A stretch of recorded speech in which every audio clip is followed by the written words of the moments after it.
Listen to me!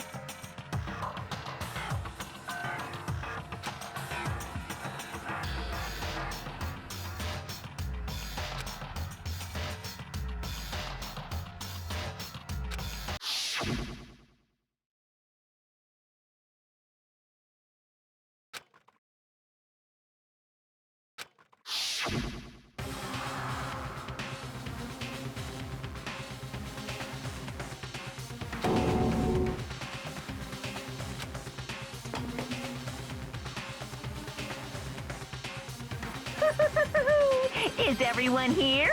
Okay, then. Please board the elevator in front of you, which will transport you to the courtroom, where all your fates will be decided. I'll meet you all down there. I'll be waiting.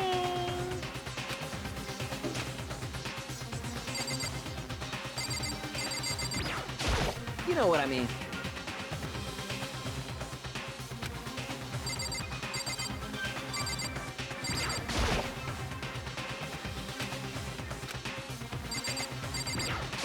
Got it!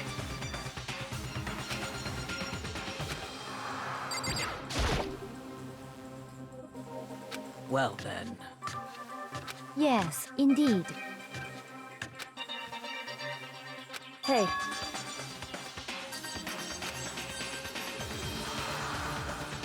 Makoto.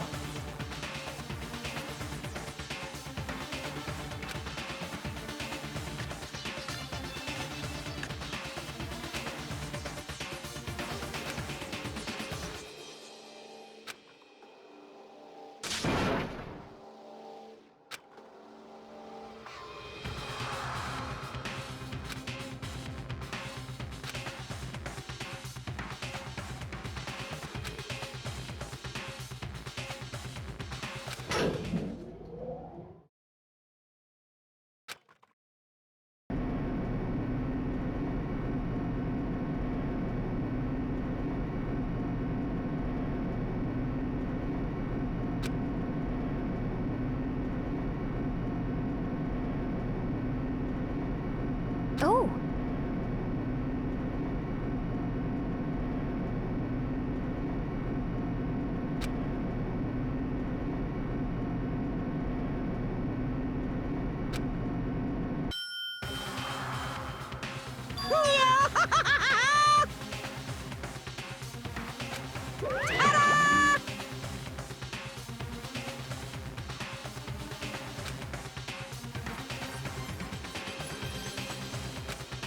Shit. Well now. Yoo-hoo!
Let's begin with a basic explanation of the class trial. So, your votes will determine the results. If you can figure out who done it, then only they will receive punishment.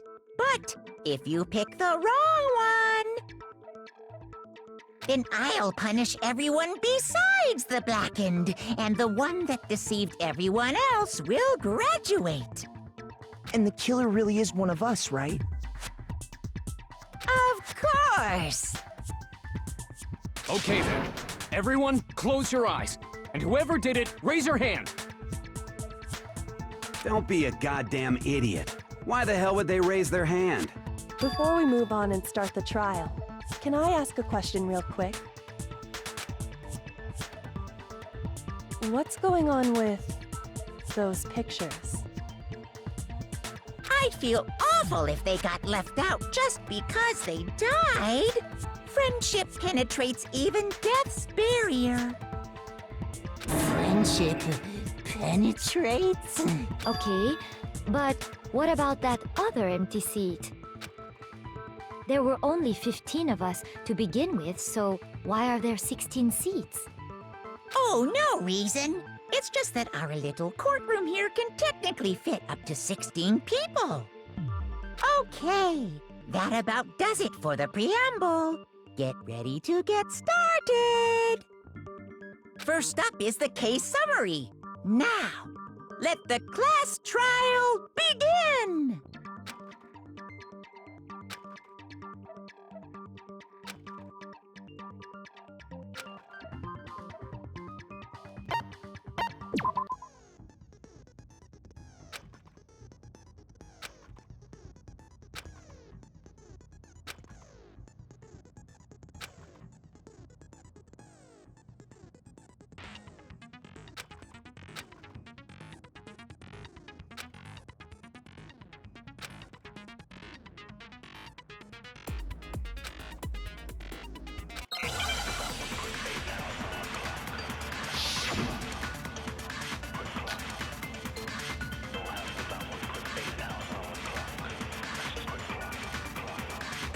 I assert that the one who was murdered was Miss Sayaka Maizono!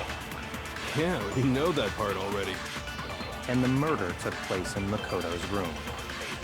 In the bathroom. So it seems most likely that the killer must have taken her by surprise while she was in the bathroom. She didn't even have a chance to... No, that's wrong!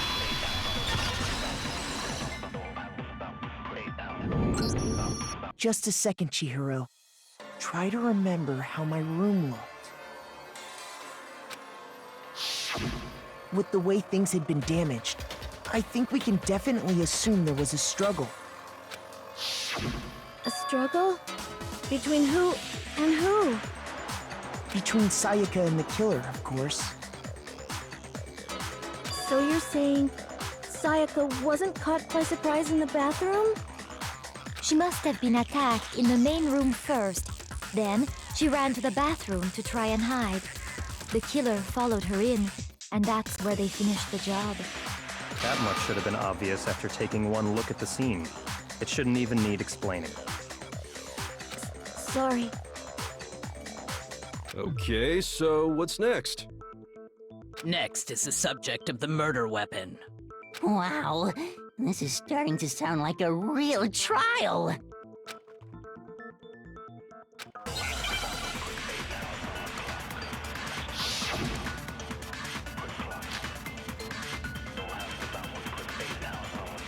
So what was used to kill her? There was some kind of sharp object thrust into her stomach. Without a doubt, that is the murder weapon! So the killer used some random knife they had on him. No, that's wrong!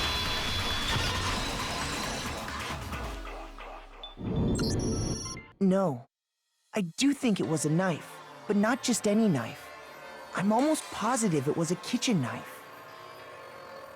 After the murder, we discovered that one of the knives from the kitchen was missing. Which means that knife must be the murder weapon. Oh, yeah. I guess that makes sense. You could sort of see the weapon sticking out of her stomach.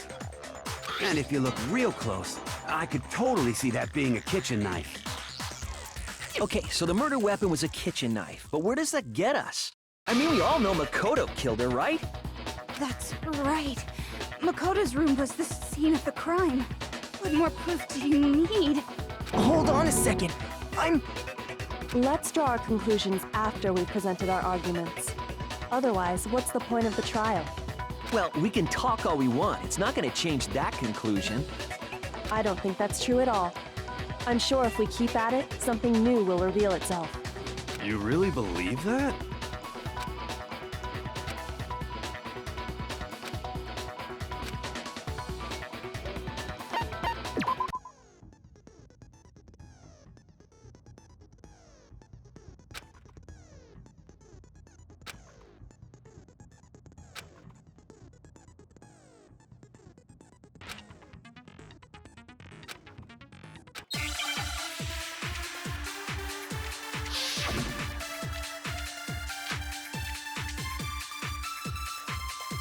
So I guess there's no question that the kitchen knife was the murder weapon.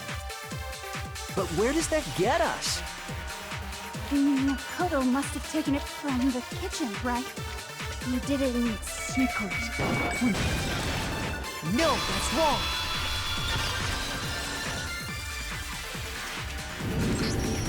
Okay, wait. Hold on. I didn't take the knife from the kitchen. Next, you're gonna say you're not the killer, right? Go ahead and say it all you want.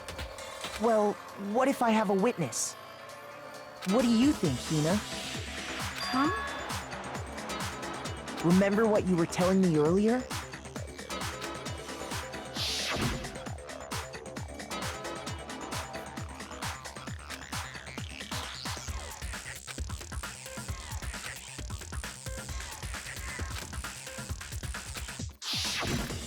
Just to be perfectly clear, the knife disappeared while you were in the dining hall, correct? Yeah, that's right. And at any point while you were there, did you ever see me come into the dining hall? No, I don't think so. You don't think so? No, he definitely wasn't there. The knife disappeared while Hina was in the dining hall, but I wasn't there the entire time. In other words, there's no way I could have taken the knife. Okay, then what about this? What if the idiot swimmer girl and Makoto are in on it together, and lying to protect each other? Idiot swimmer girl? Oh, and more importantly, why would I get involved in something like that? Speaking of which, I'd like to ask the bear, if there is an accomplice, do they also become blackened? So you ask, and so I shall answer. Each murder is allowed to have an accomplice, but only the one who does the killing will get to graduate. So in other words, two people can work together, but one of them has no chance of profiting from it. Then there's no way anyone would work together, right? But what if they did work together, and they just didn't know about the rule? Good grief! Enough already! No, okay? There are no accomplices in this case! Oops! Did I say that out loud? Anyway, I didn't go to the dining hall, and I didn't take the knife. So I'm not the killer. Okay, so then, who did take the knife? Hina seems the obvious candidate. After all, she just said she was in the dining hall. No way! I swear it wasn't me! Sure, but can you or anyone else prove that? I can. That's right. Sakura was with me the entire time I was drinking my tea. I hate to have to ask, but just to be sure, Sakura's... Me. Right. But then, couldn't either one of them have grabbed the knife? Actually, no. Because, well... Just spit it out already. I stayed in Hina's room last night. I got so scared thanks to those creepy videos. I wasn't really thinking, I just asked her to stay over. Which means we have airtight alibis. You stayed over?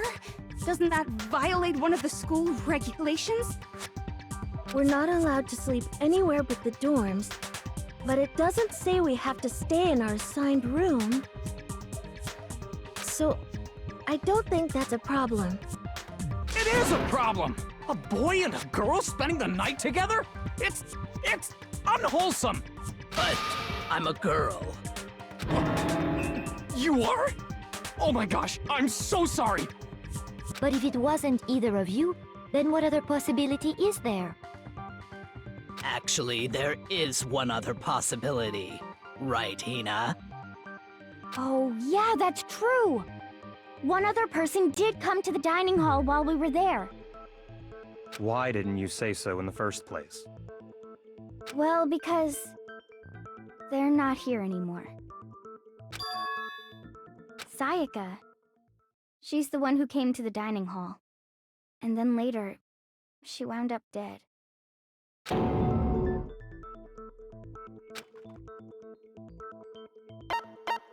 I got it! Then, Sayaka is the one who took the knife?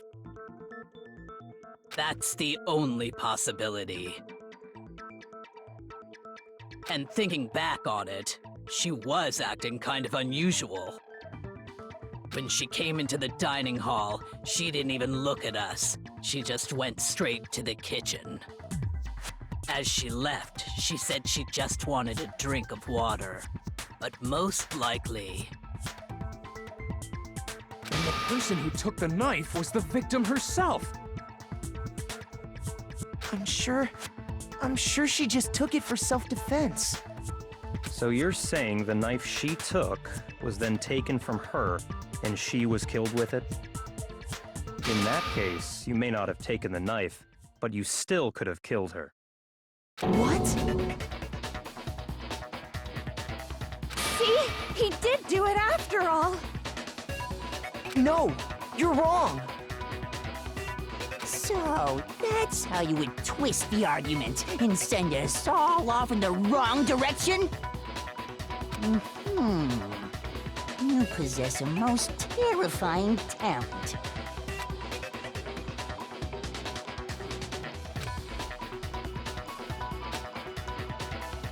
Hold on. It's still too early to decide conclusively that Makoto is the killer. Because you see, if the room did belong to the killer, then they did something most bewildering. And until we unravel that little mystery, you simply can't declare that he's the killer. Bewildering? What the hell are you talking about? Something was missing from the scene of the crime that by all rights should have been there. You know what I'm talking about, don't you?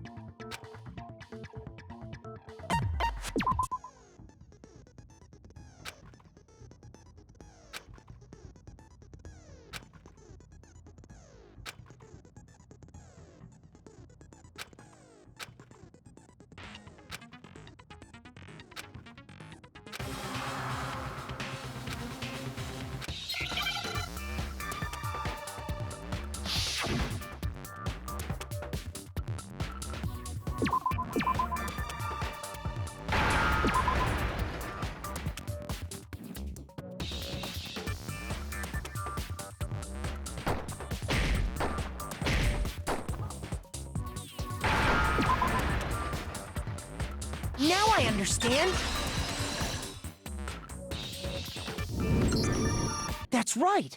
There wasn't a single hair on the floor! So, the culprit removed some evidence?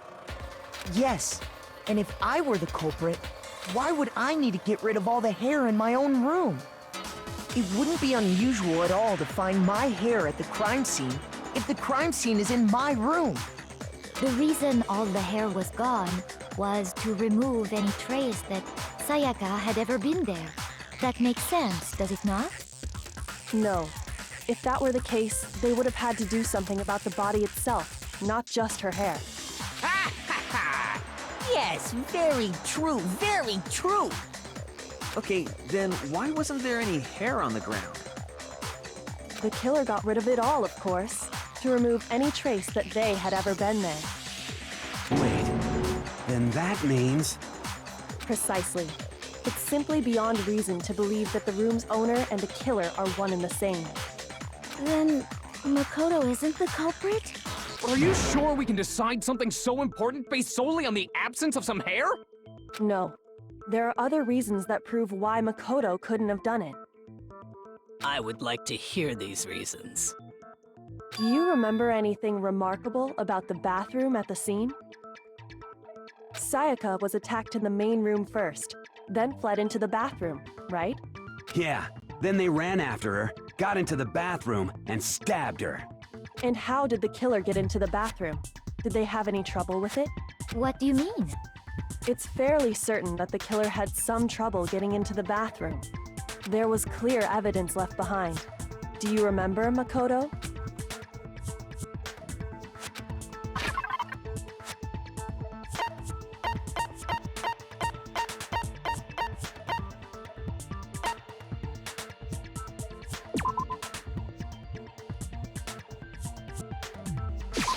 I got it!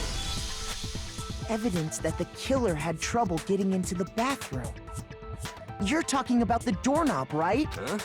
The doorknob? What doorknob? The doorknob for my bathroom. It was completely broken. See how the top part was unscrewed? And the doorknob's about ready to fall off? Oh yeah, true. But what does it mean?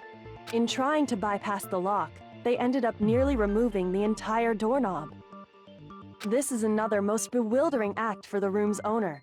It proves Makoto is beyond suspicion.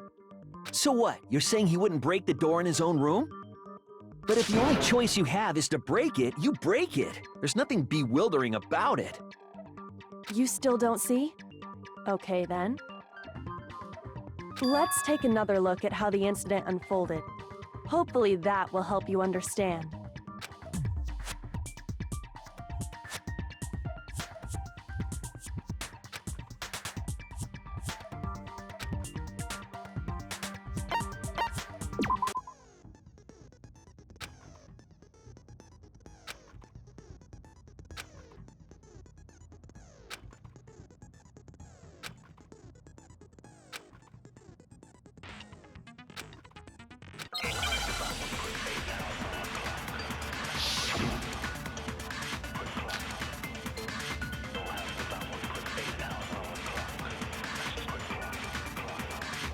The incident took place in Makoto's room. Sayaka was first attacked in the main room. She then fled into the bathroom. Then the killer ran after her. And they got into the bathroom.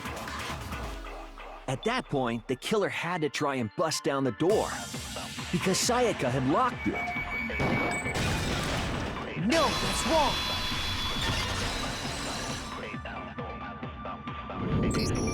The reason my bathroom didn't open wasn't because it was locked. After all, the girls' rooms are the only ones with locking bathrooms, right?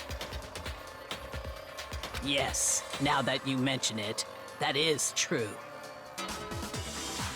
Then why didn't your bathroom door open? Because it was stuck. Huh? What are you talking about? My bathroom door doesn't fit in the frame quite right. Monokuma over there can testify to that. Yup, true as true can be. But you know, you're supposed to be the ultimate lucky student, right? But to have such a cruddy door... That's not lucky at all! So the reason the door didn't open was just because it was stuck. But the killer didn't know that and assumed it was locked. So they tore apart the doorknob to get in. Okay, but then why would the killer even think the door was locked in the first place? Everyone should have known you can't lock any of the boys' bathrooms. The killer could easily make that mistake, thanks to one important detail about the scene of the crime.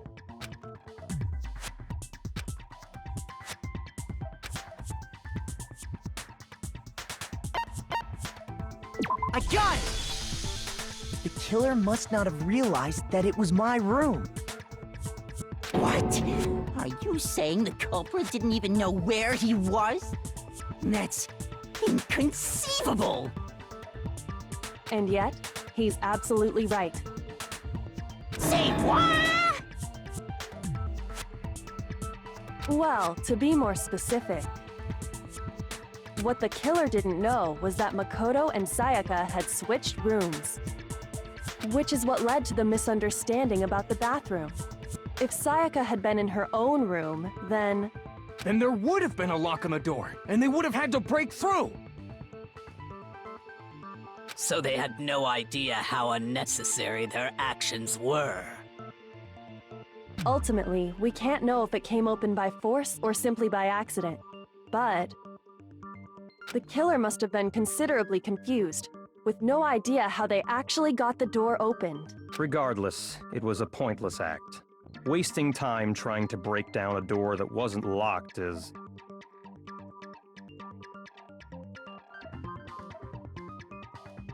definitely something I wouldn't do, since I would have known exactly why it wasn't opening, right? That is a definite possibility. So the killer would have to be someone who didn't know they'd switched rooms? Then Makoto couldn't have done it. Okay, then who did do it? I'm sorry, but I give up! Quit without saving! But what happens if we can't decide on who we think did it? Well, why don't we just vote right now? Majority rules! Majority rules? You really think that's a good idea? Yeah, our necks are on the line here. Someone seriously needs to do something. For serious. Does no one have any other thoughts or questions? It does not matter how trivial they may seem. Oh, as a matter of fact, I do have one question. Oh, you... You don't gotta sound so disappointed. It's fine, it's fine. Just ask your question. Oh yeah. Okay, so, well, I was just wondering, how did the culprit get into Makoto's room in the first place? Yes. How did the killer get inside? Maybe Sayaka just dropped the key somewhere and the culprit picked it up. That's possible, right? I don't think so. That seems way too convenient. Then... maybe someone picked the lock? Negative! If you remember, Monokuma made it quite clear that the locks are all unpickable. Fine. How about this? The killer got in the easy way. They could have knocked and said they wanted to talk or something, and Miss Maizono just let him in. No, that can't be it either. Oh, trying to argue against me? Sounds like someone doesn't know his place. Hello? Why exactly can't that be it?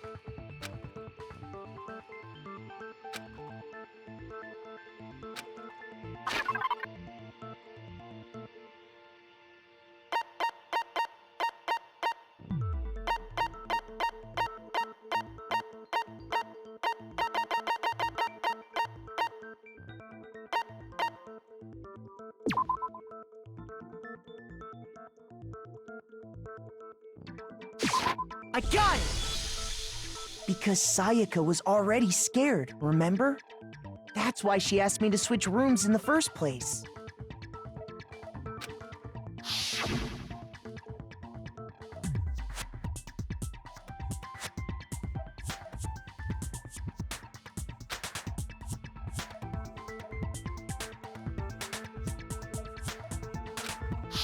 Knowing what she'd been through, I just can't believe she would have opened the door for anyone.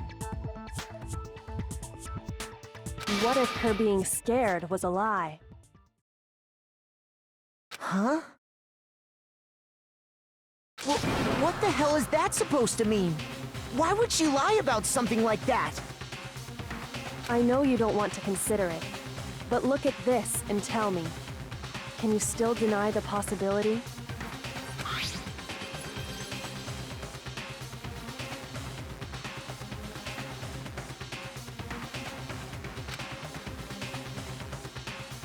I found a notepad during my search, and I shaded in the top sheet with a pencil. And these are the words that appeared. Oh man! I've totally seen people do that on detective shows. When you write, it can leave an imprint. Sketch over the next sheet of paper, and you can see the words. When I saw that, I was like, holy crap! I better make sure I rip the paper out before I use it from now on. It's a pretty old-fashioned technique, but even the classics can be surprisingly useful sometimes. Oh, and I should also mention, I found the notepad on the desk in Makoto's room.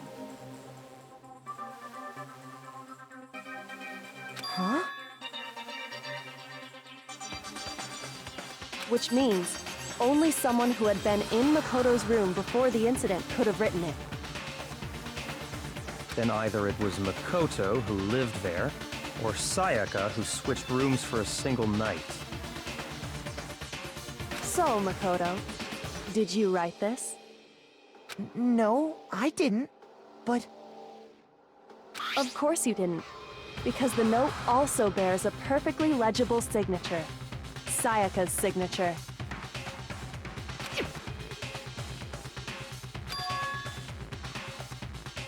But why? Why would she write that? The note was likely her way of getting in touch with a certain someone. She must have slid it under their door to let them know she wanted to meet with them in secret.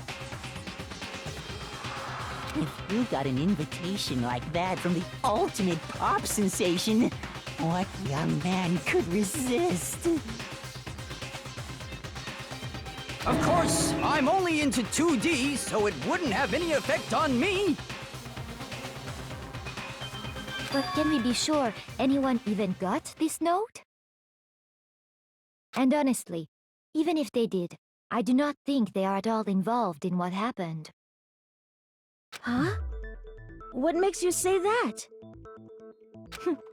Would you like to hear what I have to say? Very well then, pay attention.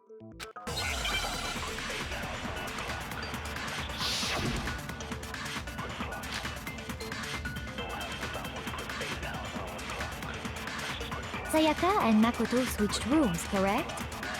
But in the note, the place they were asked to come to, it specifically says, my room. I see. So if someone read that note, then they would have gone to Sayaka's room. Exactly. The room that met... No, that's wrong!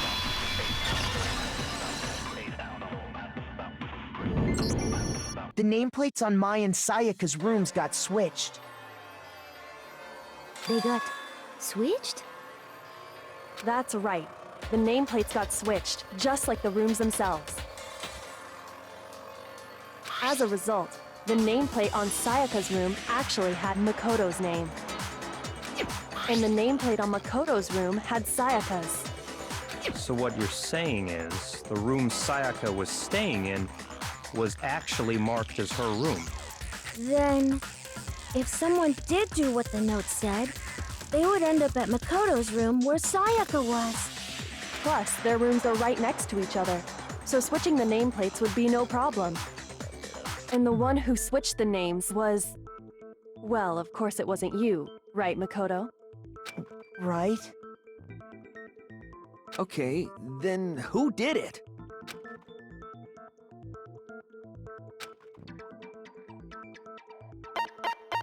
I got it! Me and Sayaka were the only ones who ever knew about us switching rooms. So the only other person besides me who would even know to switch the nameplates was Sayaka.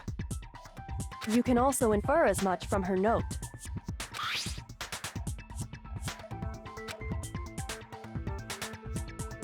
She specifically tells the reader to check the nameplate.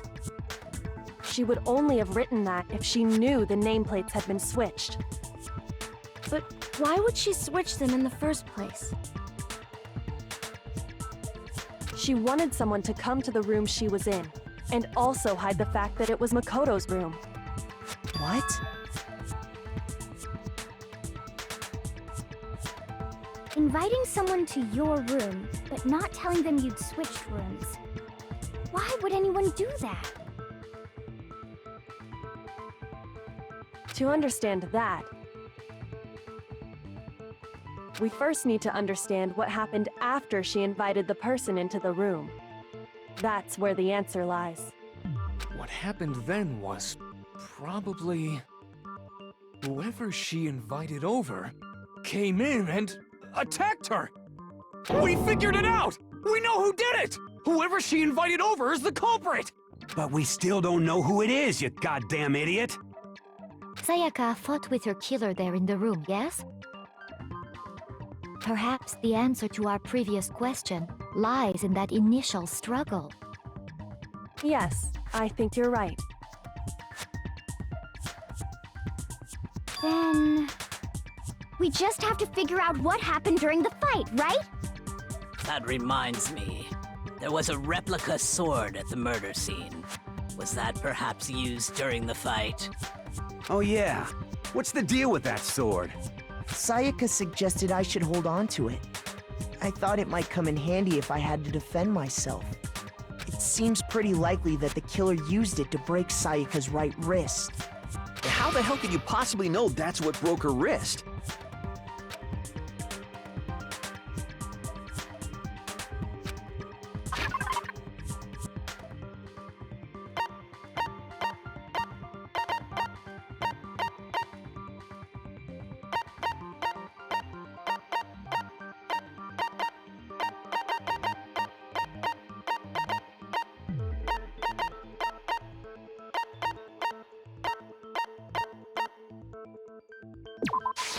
I got it! All you have to do is take a good look at her broken wrist, and it should become pretty clear. Right there where her wrist is all swollen, there's something glittery there. See? Is that gold? It sure is. Specifically, the gold coating from the replica sword. You barely have to touch that stuff, and it'll stick right to you. And there's some on her wrist because... I got it! Because she got hit with the sword! Right there on her wrist! I see. And so the truth draws ever closer. All right, then it's about time to solve this mystery.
When the fighting broke out, the culprit grabbed the sword, and that's when the first blow was dealt.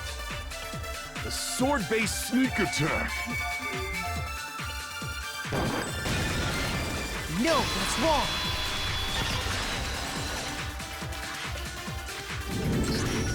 Actually, no. I don't think the fight started with the sword. Why not? Because the sword's sheath had been scratched. See? There's a gash in it. Like someone cut into it with something sharp. Something sharp? You mean like the kitchen knife? That was the only sharp thing found at the scene. Stop jumping ahead! Slow down and explain it so I get what the hell's going on. If the sword was used first, there wouldn't be any explanation for the scratch on the sheath. If you were going to attack with the sword, you'd take it out of the sheath first, right? That's true. With the sheath on, it'd be heavy and bulky and useless as shit. Okay, so how did the sheath get damaged? If they got attacked with the kitchen knife, maybe they grabbed the sword as a defensive impulse. In that situation, there wouldn't be any time to actually unsheath the sword. So you're saying the sword was initially used to defend against an attack from the knife? Which means whoever had the kitchen knife was the one who attacked first. I think I get it! So here's how it all played out. The culprit came in, found the kitchen knife hidden there somewhere, then they took the knife and attacked Sayaka before she knew what was happening. So she grabbed the sword to defend herself, but then the culprit took that from her too. Then, after they broke her wrist with the sword, they took the knife and finished it. Sorry, but I don't think Sayaka used the sword to defend herself. What? How the hell can you not think that? Because she never held the sword at all. There's a certain part of her body that makes this clear.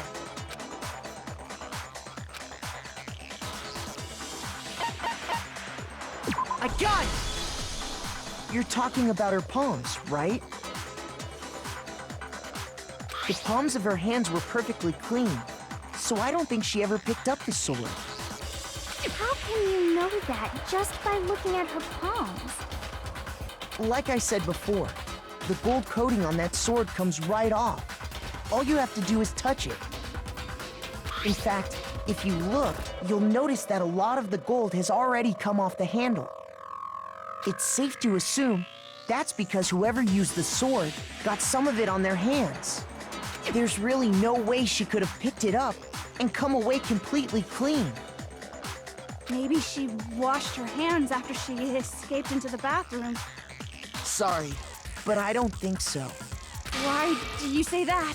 Is it because you think I'm ugly? No, that's not it at all.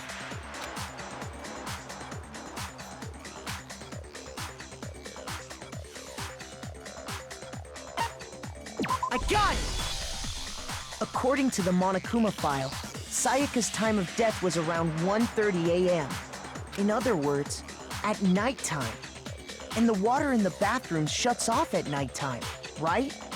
Oh, I didn't know that. Actually, I haven't taken a shower here yet. Oh my. You're no different! You smell like a big fat ugly donkey! I'm not sure whether to take that as an insult or a compliment. An insult, obviously. So anyway, if Sayaka never touched the sword, then that means the killer is the only one who used the sword. But hold on. If that's right, then the one who damaged the sheath with the kitchen knife was...